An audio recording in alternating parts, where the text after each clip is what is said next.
প্রাণ RFL group বাংলাদেশের স্বনামধন্য প্রতিষ্ঠান। বর্তমানে দেশ বিদেশে প্রাণ ফুড লিমিটেডের অধীনে প্রতিষ্ঠানটি বাজারজাত করছে শিশু খাদ্য থেকে শুরু করে নিত্য প্রয়োজনীয় প্রায় সব পণ্য। সম্প্রতি শিশু খাদ্য এবং দুগ্ধজাত পণ্যের গুণগত মানসহ প্রতিষ্ঠানটির বিরুদ্ধে উঠেছে স্বেচ্ছাচারিতার অভিযোগ। 22 জুলাই প্রাণ কোম্পানির হাব সেন্টার থেকে ভেজাল দুধ উদ্ধারের ঘটনার পর সংবাদ সম্মেলন করে সেটিকে পরিকল্পিত দাবি করেছেন প্রাণের ব্যবস্থাপনা পরিচালক ইলিয়াস মৃধা। তিনি বলেন, প্রতিষ্ঠানের সুনাম নষ্ট করতে পরিকল্পিতভাবে দুধে ডিটারজেন্ট ব্যবহার করেছে একটি কুচক্রী মহল। প্রাণের সুনাম ক্ষুণ্ণ করার জন্য দীর্ঘদিন ধরে ষড়যন্ত্র করে আসছে এবং কর্মচারীদের বিভিন্ন ভয়ভীতি এবং হুমকি ধামকি দিয়ে আসছে। এরা কিন্তু আসলে খালি জাতির ক্ষতি করে না, মানে ওভারঅল আন্তর্জাতিকভাবে কিন্তু আমাদের ব্র্যান্ডের বা আমাদের কোম্পানি সুনাম ক্ষুণ্ণ করছে। তবে ওই ঘটনার পর হাব সেন্টারে ভেজাল দুধ থাকার বিষয়টি স্বীকার করেছিল প্রাণ কোম্পানির পাবলিক রিলেশন বিভাগের ডেপুটি জেনারেল ম্যানেজার তৌহিদ জামান। তিনি বাংলা এডিশনকে জানান, চুক্তিভিত্তিক খামারিদের কাছ থেকে দুধ সংগ্রহ করে প্রাণ। সংরক্ষণ কেন্দ্র থেকে আসা দুধ কোম্পানির নিজস্ব ল্যাবে পরীক্ষা করা হয়, তাই কোম্পানিতে আসার পর ওই দুধ এমনিতেই বাদ পড়ে যেত। 4 স্টেজে আমরা টেস্ট করি। প্রথমে হচ্ছে একদম প্রাথমিক হচ্ছে আপনার এই সেন্টার, যেটা 110টা সেন্টার আছে গ্রামে গ্রামে, ধরেন 110টা গ্রামে আমাদের সেন্টার আছে এইটার। তারপরে আসে হচ্ছে হাবটা হচ্ছে ধরেন একটা উপজেলা বা জেলা লেভেলে, এরকম 7টা হাব আছে। হাবের আমাদের একদম ফ্যাসিলিটিস, পূর্ণাঙ্গ ফ্যাসিলিটিস আছে, যে দুধে যদি কেউ সোডা অথবা তেল অথবা যা কিছু দিয়ে ওটার সাথে ধরা পড়ে যাবে ওই দুধটা এখানে আসবে। এরপরে আমরা আবার যখন হাব থেকে আবার আমরা ইয়েতে নিই, কি বলে ওই ট্যাঙ্কারের মানে কাজে যে ইয়ে আছে কাভার ফ্যান, ফুল হচ্ছে আপনার এসি কাভার ফ্যান, ওইটাতে করে আমরা আবার ফ্যাক্টরিতে নিয়ে যাই। তখন আবার আরেকবার টেস্ট করা হয় এবং ফ্যাক্টরিতে যখন ঢুকে তখন আবার টেস্ট করা হয়, যখন প্রসেস করার আগে আবার টেস্ট করা হয়।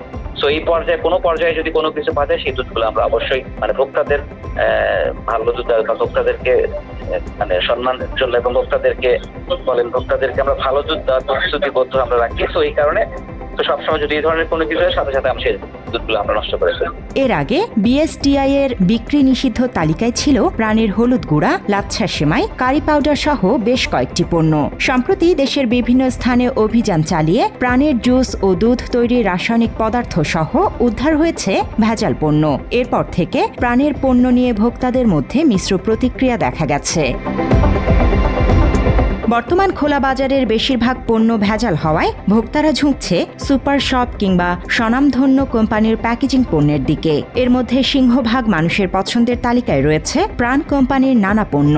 সম্প্রতি প্রাণের হাব সেন্টার থেকে ভেজাল দুধ উদ্ধার এবং রাসায়নিক দ্রব্যের ব্যবহারে জুস তৈরির খবরে ক্ষুব্ধ ভোক্তারা।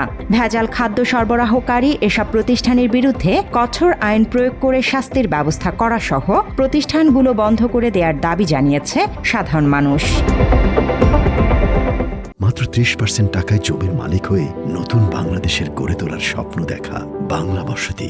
বিশেষজ্ঞ চিকিৎসকদের মতে ভেজাল সব খাবারই স্বাস্থ্যের জন্য মারাত্মক ক্ষতিকর। খাবার দৃষ্টিনন্দন করতে যে ধরনের রং মেশানো হয় তা আসলে কোন রাসায়নিক সেটি সঠিকভাবে নিরূপণ করা হয় না। ফলে এসব খেয়ে মানুষের শরীরে বাসা বাঁধছে ক্যান্সার সহ বিভিন্ন মরণ ব্যাধি। Food colour material, human food colour material, মানে আমি একটা খাবার খাবো, সেই খাবারটা হয়তো দৃষ্টিনন্দন করার জন্য একটা কালারিং ম্যাটেরিয়াল ব্যবহার করতেছে।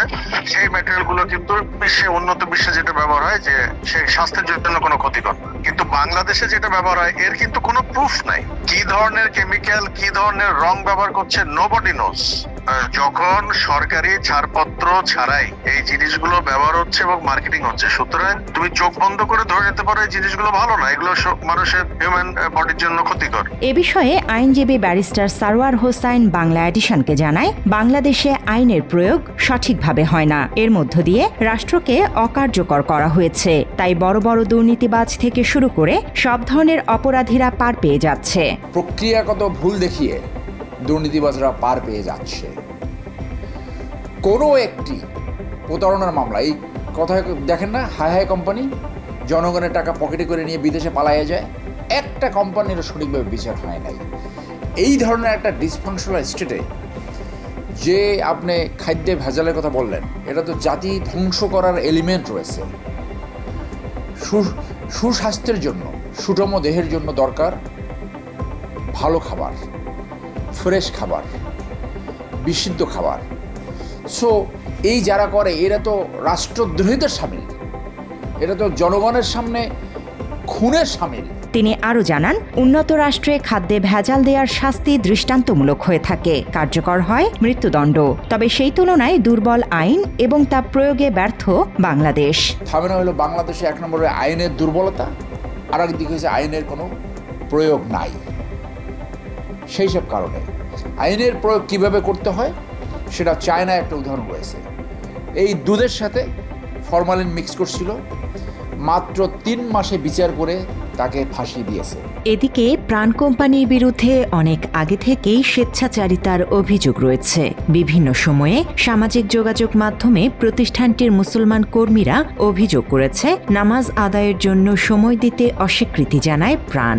আবার কার্যালয়ের সব মিটিংয়ের আয়োজন করা হয় নামাজের সময়ে। আমাদের মিটিংগুলো প্রতিটা মিটিং নামাজের টাইমে শুরু করে। ভাই তোমরা চাকরি করতে আসছো, প্রাইভেট সেক্টর জব, সেখানে নামাজ নিয়ে পড়ে থাকা যাবে না। নামাজ পড়তে হলে বাড়ি থেকে চাকরি চাইরা, নামাজ পড়তে হলে বাড়ি থেকে নামাজ পড়ো। এছাড়া নিয়োগের সময় প্রার্থীদের শিক্ষা সনদের মূল কপি জমা নিয়ে পরে তা ফেরত না দিয়ে কর্মীদের জিম্মি করার অভিযোগও রয়েছে খ্যাতনামা প্রতিষ্ঠানটির বিরুদ্ধে।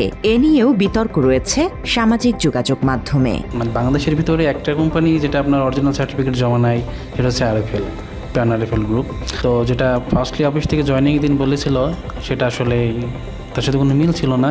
নেক্সট টাইম যেটা আমি নিতে পারিনি, পরবর্তীতে এটা বোর্ড অফিস থেকে ওঠানো হয়েছিল। শুধু বাজার ব্যবস্থায় স্বেচ্ছাচারিতা নয়, প্রাণের প্রতিষ্ঠানেও অমানবিক আচরণে অতিষ্ঠ হয়ে উঠেছে কর্মীরাও। তাই শিগগিরই এসব বিষয়ে দৃষ্টান্তমূলক আইনি পদক্ষেপের দাবি জানিয়েছে সচেতন মহল।